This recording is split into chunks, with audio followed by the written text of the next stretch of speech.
अस्सलाम वालेकुम नाज़रीन इकराम, रोशनी लाइट चैनल की तरफ से आप सबको खुशामदीद। नाज़रीन इकराम, मेरी आज की video Salahuddin Ayyubi drama series के बारे में है और आज की वीडियो में इस इंतहाई शानदार किस्त नंबर 32 का रिव्यू होगा और आने वाली किस्त के वाकयात पर भी बात होगी। तो नाज़रीन इकराम, इस नए सीजन में बेलियन एक ऐसा किरदार है जो मद्दाहों में सबसे ज्यादा पसंद किया जा रहा है। कंधों पर डला हुआ इसका सुर्ख केप, इसका बात करने का अंदाज और जिस तरह मुख्तलिफ हालात और वाकयात पेश आने पर यह किरदार मजबूत से मजबूत तर होता जा रहा है, तो ये चीज काबिल गौर है। तो इसके बाद बेलियन के लिए पेरिस वापस जाना उसकी मर्दानगी के खिलाफ है। पहले इसके भाई का खत और फिर इब्लन के सिपाहियों और रेनाल्ड ली चैटियन का इसका मजाक उड़ाना, तो बात इस हद तक बढ़ चुकी है अब उसके लिए आगे बढ़ने के सिवा कोई चारा नहीं। इन हालात में देखते हैं कि बेलियन और सलाहुद्दीन अय्यूबी की दोस्ती किस हद तक कायम रह सकती है। और शुक्र है सलाहुद्दीन अय्यूबी का अमामा वापस आ चुका है। और नाज़रीन इकराम, इन मुसलमान तारीखी किरदारों के सर पर पगड़ी या अमामा ना होने पर मेरे एहतजाज की वजह यही है कि अमामे की फजीलत के बारे में कई अहदीस हैं।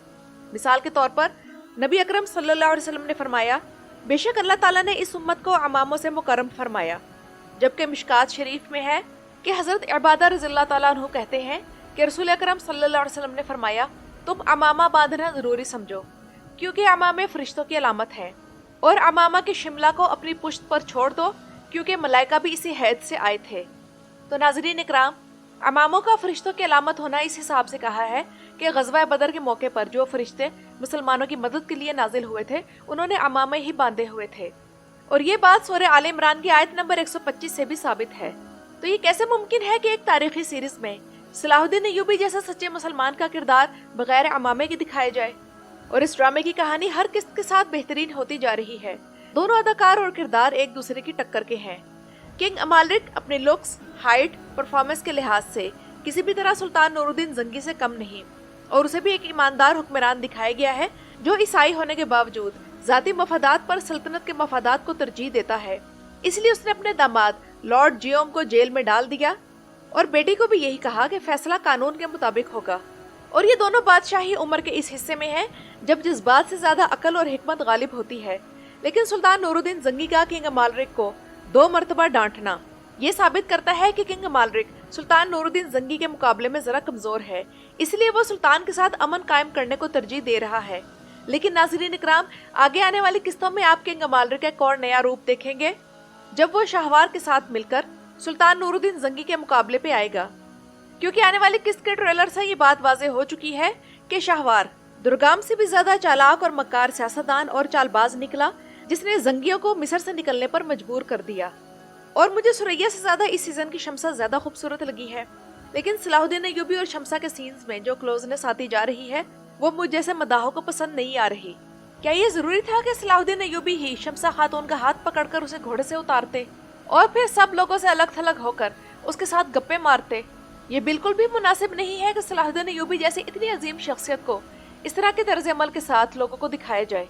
लेकिन ये टर्किश डायरेक्टर अगर शेख अदब अली के सामने डांस करवा सकते हैं तो जाहिर सी बात है कि ये भी एक सीरीज ही है, लेकिन इस तरह की बातों का ख्याल रखना चाहिए।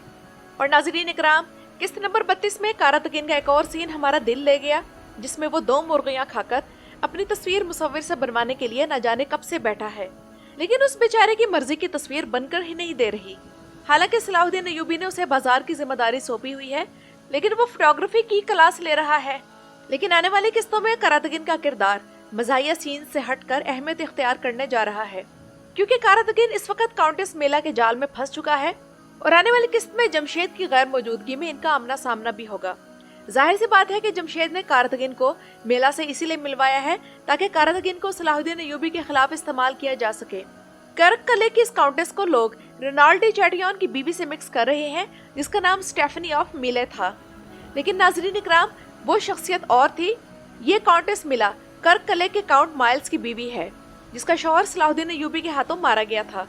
और लगता है कि काउंटेस मिला की असलियत खुलना या कारातगिन का उसके ट्रैप में इस तरह बुरी तरह फंस जाना कि उसको जान के ही लाले पड़ जाए, और फिर सलाहुद्दीन अय्यूबी का कारातगिन को इस सूरत हाल से निकालना वो टर्निंग पॉइंट होगा जब कारातगिन मुसलमान होकर सलाहुद्दीन अय्यूबी के स्क्वाड का हिस्सा बन सकता है। गाय डी लुज़िनान का किरदार, जहाँ पिछली चंद किस्तों में सिर्फ चंद मिनट के 1 या 2 सीन्स का था, वो इस किस्त में खासा अहम हो गया है। और बर्क एर्चर ने कुरुल उस्मान में रहकर उन 3 सीजन्स में लड़ाई के जो तौर तरीके सीखे और तलवारबाजी और तीरंदाजी वगैरह की काफी प्रैक्टिस की है, तो वो अब अयूबी सीरीज में इनके काम आ रही है। खासतौर पर वो सीन्स जिनमें वो बैल्डविन 4 को ये स्किल सिखा रहे हैं। इस किस्त में उनका ये जुमला बड़ा मजे का था कि मैंने ये सब तुर्कों से सीखा है, तो तुर्कों से होशियार रहना।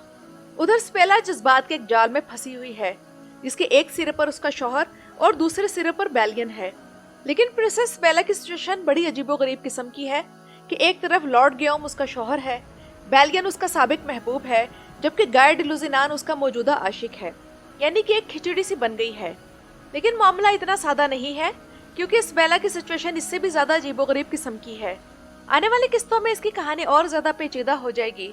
और जहाँ तक रहा ये सवाल कि क्या लॉर्ड गियोम अपनी आने वाली सजा से बच जाएगा, तो इसका जवाब है हाँ, क्योंकि बैलियन भी जब इब्लिन का हुक्मरान बन जाएगा तो वो पूरी कोशिश करेगा कि किस तरह लॉर्ड गियोम को वहाँ से छुड़ा सके और उसे माफी दिलवा सके।